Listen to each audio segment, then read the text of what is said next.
GK के इस question में चलिए देख लेते हैं हमें क्या दे रखा है। इंपोर्टेंट क्वेश्चन है हमारा, तो आइएगा देखते हैं क्या दे रखा है।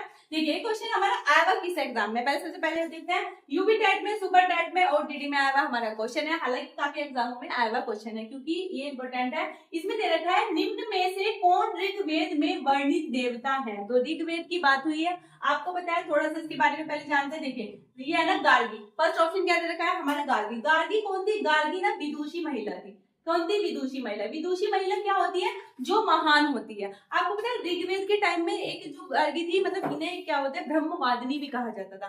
कहते थे कि अगर कोई दार्शनिक कहीं पर बहस हो रही हो ना, उसमें गार्गी से कोई नहीं जीत सकता था। यानी कि इस तरह के तथ्य पेश करती थी कि सामने वाला ये भी नहीं क्लियर कर पाता है कि ना इसके सामने कुछ बोल सके। तो इनको बहुत ही ज्यादा ज्ञान था और कहते हैं कि राजा जनक के दरबार में ये मतलब थी उस टाइम, और ना उस टाइम इनके कोई आर्गुमेंट नहीं कर पाता था। तो गार्गी भी हमारे ऋग्वेद में ही थी। लेकिन इसने देवता की बात की है। यहाँ पर इंद्र की बात करूं तो ऋग्वेद में हमारे 3 देवता इंपोर्टेंट हुए। इंद्र हुए हैं और कौन से हुए? हमारे सोम हुए और कौन से हुआ है? हमारे अग्नि। यानी कि ये 3 देवता हुए। लेकिन हमें यहाँ ऑप्शन में क्या दिया? ऑप्शन में हमें इंद्र दिया है, तो यहाँ पर आएगा हमारा इंद्र। लेकिन बात कर लेते हैं सी ऑप्शन की। मूषक क्या होता है? मूषक आपको पता है गणेश जी की क्या होते हैं? वाहन होते हैं। तो यहाँ पर गणपति जी की बात करी है, उनके वाहन की बात करी गई है। इनमें से कोई नहीं, ये कोई नहीं आएगा। थोड़ी सी बात कर लेते हैं ऋग्वेद के बारे में। ऋग्वेद क्या होता है? हमारा सबसे प्राचीन वेद है। क्या ऋग्वेद है? प्राचीन वेद। ठीक है, प्राचीन वेद। अगर पूछी जाए इसकी रचना कब हुई थी, तो अगर मैं आपसे इसकी रचना की बात करूं तो वो हुई थी हमारी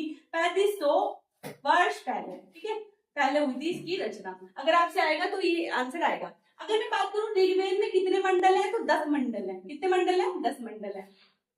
उनमें से एक क्वेश्चन बन जाता है कि 10वें मंडल में, तीसरे मंडल में क्या है? गायत्री मंत्र। गायत्री मंत्र, ठीक है। तीसरे मंडल में गायत्री मंत्र। अगर 7वें की बात करूं, 7वें मंडल में क्या है? दशराज युद्ध है।